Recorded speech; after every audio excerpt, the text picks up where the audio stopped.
They always say that solving for x, these solve for x is very, very hard because now there's a greater than or there's a less than, but honestly speaking, it's not as hard as actually they make it look like. So, yep, let's actually get into it and let me actually show you the best way to actually approach this equation or this solve for x by following certain rules that actually I will actually be showing you in just few seconds. 3, 2, 1. Let's do it. All right, so we're gonna be solving this third equation. The first one and the second one, we've solved these ones on previous video, and then this one is the one that now we're gonna be looking at, which has less than, which is a bit different from the equals to that we are actually used to. All right, okay. So first thing that we have to do is to choose a side, whether we're gonna work on the left hand side or we want to work on the right hand side. So it depends on us, right? So I actually feel like I should work on the right hand side. Why? Because my x squared is that side and it's positive. So it's gonna be simpler for me to work with this side beside this side. Okay, all right, brilliant stuff. So it means that now we'll have to take this tree. Okay, let me put it right. The 3, right? We have to take the 3 and we're gonna take it to the other side because this is a sign which is a less than. So we have to take it to the other side, and also we have to take this minus x to the other side as well. All right. Okay, so how do we do that, right? So in mathematics, right, when you jump a sign, so for example, it can be an equals to, or it can be less than, or it can be greater than. But when you jump a sign every time, or let me not say a sign, when you jump these equals to or less than or greater than, right? You have to change signs, right? So for example, if you have a positive will become what? A negative. If it's a negative, it will become what? A positive. If you have a multiplication, right, it's going to become what? A division. If it's a division, it will become what? A multiplication. All right, so let me remove that in the meantime, right? And then let's apply it to this equation. So, all right, so these 3 will have to go to the other side, and this one will have to go to the other side, and then we'll be left with 0. So I'm going to first start with writing 0. Okay, and I'm going to say is greater than. So 2x will always be 2x squared, right? But then um, let's start with this one with minus x. It doesn't matter the order. You can choose which one to start with. So let's start with minus x. When we take minus x to the other side, right, it's going to become what? A positive x. So it's going to become positive x, as we just discussed it. All right. The 3 on the other side, when you take it to the other side, when you take it to this side, it's going to become what? A minus, because it's a positive. So now we will have minus 3 as well to that other side. So now we're going to be working on the right hand side. You could have worked on the left hand side. Still the same. It's still similar. But let's work on the left hand on the right hand side. Okay. So the 0 will still be the 0. The greater than will still be greater than. So when we have it looking like this, when we have x squared, we have x, and we have just the constant, right? We can actually factorize. The next step is to actually factorize it. So how do we factorize it? So factorizing is these brackets, is putting these 4 brackets, right? So factorizing it, it means that now we have to take it back to where it will be able to multiply each other, because here it's not multiplying each other. But when we take it back a little bit, and it will be able to multiply each other. Okay, so let's start with x squared because we have 2x squared, right? So we can start with x. So I can write x this side and the x this other side. So we've distributed the x, right? But let's not forget there's a 2 in front of the x squared, which means that we also have to distribute this 2, right? So the possible scenario to actually distribute the 2 is to say 2 multiplied by 1. So 2 multiplied by 1, which will give us 2, right? So we can use this. So let me erase it. And so we can say 2 on this other side and then 1 on this other side. So it's 2x and then there's x on the other side, right? Which makes a lot of sense, which will bring us back to 2. Okay, all right. So before we deal with the middle one, we always have to deal with the what? The last one, right? We have to check that which numbers can we use to actually get 2, 3. All right. So which numbers can we multiply? So it's 3 multiplied by 1. This is the first choice. I don't know any other choice.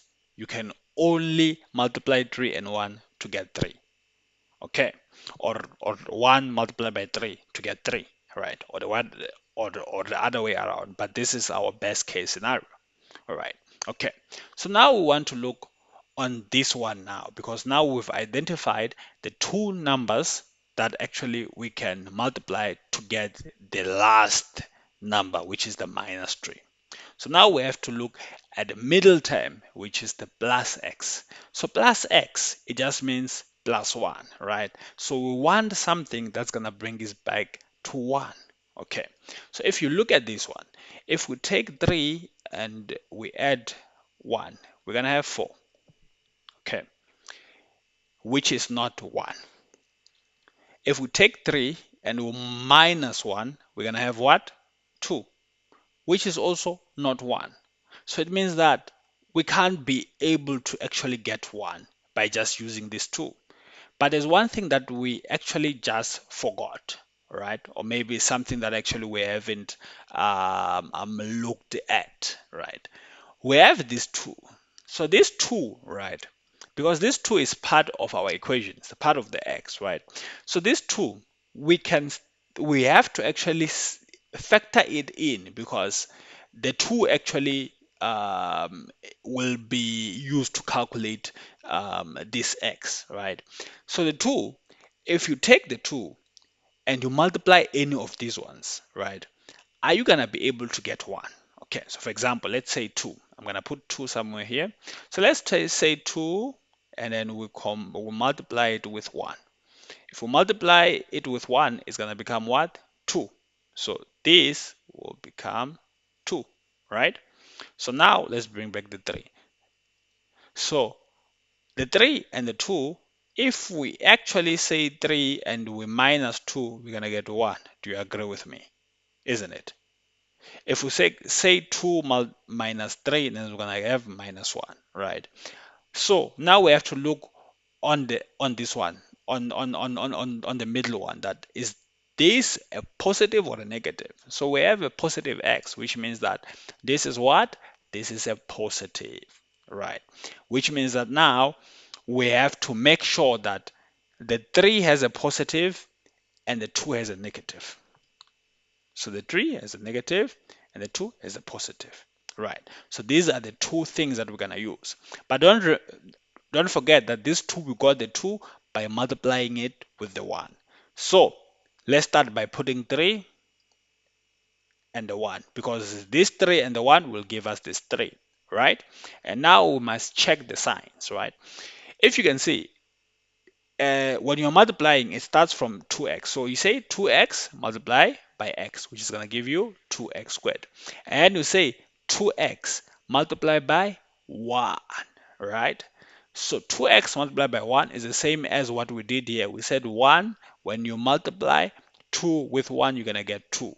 So it means that this one will be able to multiply this one. But this one, we said that this 2 has to be a positive, which means that this side is going to be a positive, right?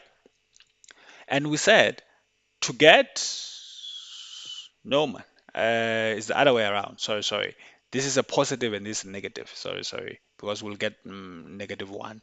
We'll get negative 1. This is a positive, this is a negative. The 2 is a negative.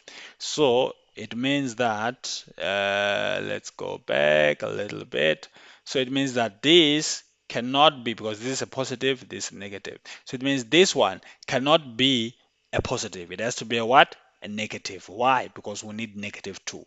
So we're going to say negative, and this one's going to become what? A positive, because we say positive 3 multiplied by negative 2. Get it? So this is how you factorize it, right? Because the 2x and the x will become this part. And the 2x and the minus 1 will become what? The minus 2, this minus 2 that we calculated, right? And the 3 multiplied by the x will become what? The 3, this positive 3. And the positive 3 multiplied by the negative 1 will become what? The minus 3. So we actually did take it a step back. All right. Okay. So the next thing that we do, right, we have to try to ignore this equals to. Okay. Sorry, this less than. We have to try to ignore it and just work with it as if we're working with equals to. All right. So we have to say that okay, let's imagine this is equals to, and then we're gonna say 2x plus 3 is equals to what? 0. So we're gonna apply the same thing that okay, when we have two brackets, we can say that this bracket is equals to 0, this other bracket is equals to 0. So let's start with 0. We're gonna say 0 is equals to 2x plus 3. But this, don't write this in an exam. Please don't write it like this. This is not correct to write it like this. Okay. Or because another way another way have the two the two brackets, this first bracket and this first bracket, so it can be either this bracket or this bracket. So this bracket or 0 is equals to x minus 1. So write this one down somewhere actually on the piece of paper. Don't write it in an exam because this is not correct, right? Okay. So we want to solve for x this side.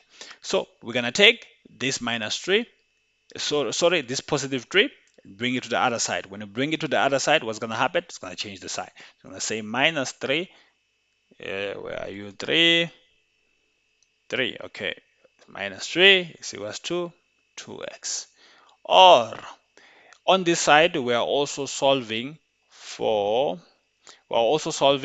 x. So we don't want this minus 1 on this side. We want x only. So we're going to take this minus 1, bring it to the other side. So to the other side, it's going to become a positive. So it's going to say 1 is equals to x, right? And this is the same as saying x is equals to 1. Okay. Then this one, right? We'll come back to this one.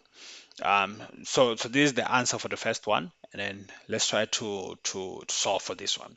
So if you see, this is 2x. 2x is similar to saying 2 multiplied by x, right? And we said something in the beginning. We said that if something is a multiplication, right? When you jump a sign, it has to be what? A division. Okay. So we want to jump this 2 to the other side. The best way to make it jump is to divide, right? Because this is a positive or this is a multiplication, right? When it jumps to the other side, it has to divide, which means that now, and also if you know for sure in mathematics, division is the same as what?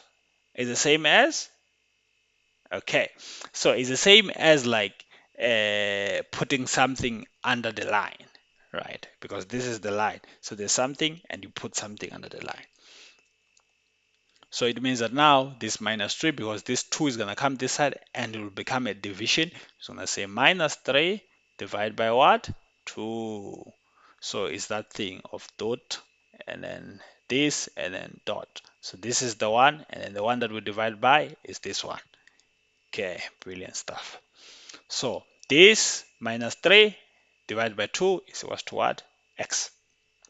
So now we do have the two x's, right? These two x's, right? So after getting this, we are not done here because this was not solving for equals to. It was not for equals to, it was for greater or less than. So sorry, so this one is less than. So 0 is less than. So it was for less than. So what we can do is draw a number line. So I'll draw a little number line here, right? And then I'm gonna put two things here. Why? Because I have two answers, right? So the first answer is a negative, is in the left hand side. So negative 3 over 2. because it's a negative. Then the other one is a positive, so I'm going to put it on the right hand side because positive goes hand in hand with the right things. Okay. All right. So now I have to look. I have to test. I have to do a test. I have to see that between minus 3 over 2 and 1, right? I can choose any number between these two, right? Because this is a negative and this is a positive. I can choose 0 because 0 is in the middle of these two numbers. So let's say I choose 0. Okay, so I want to test if if actually my answer lies inside these two things or it lies outside. All right, so I'm going to put 0 on the on this equation, original equation, to see if actually I'm going to get the right answer. Okay, all right, so we can put it on this original, which is 3 minus x. So I'm going to write 3 minus, because x, we're saying that x, we're putting it as 0, is going to be minus 0, less than 2, and in x, we're going to say it's 0 squared, which means this is going to give me 3 less than this 0 squared is equals to 0, and then multiplied by 2 is equals to 0. So this is going to be 0. So now we're trying to say that 0 is less than, sorry, 3 is less than 0, which mathematically doesn't make sense. 3 can never be less than 0, which means that this is not correct. So our answer doesn't lie in between these two numbers. It lies outside, right? Okay. So since it lies outside, so let me actually remove some of this. Since it lies outside, so we can be able to say that x is less than, because it's this part. So it's less than minus 3 over 2, because this is the less part, right? Or x, right? Because we are looking for this part. This part is correct because this part in the middle is wrong. It means this part is correct. So this part is greater than 1. So this is your answer. You have x less than minus 3 over 2, or x is greater than 1. So that is your answer. This is how you answer this question with a less than or a greater than beside equals to. All right, brilliant stuff. Catch you on the next video.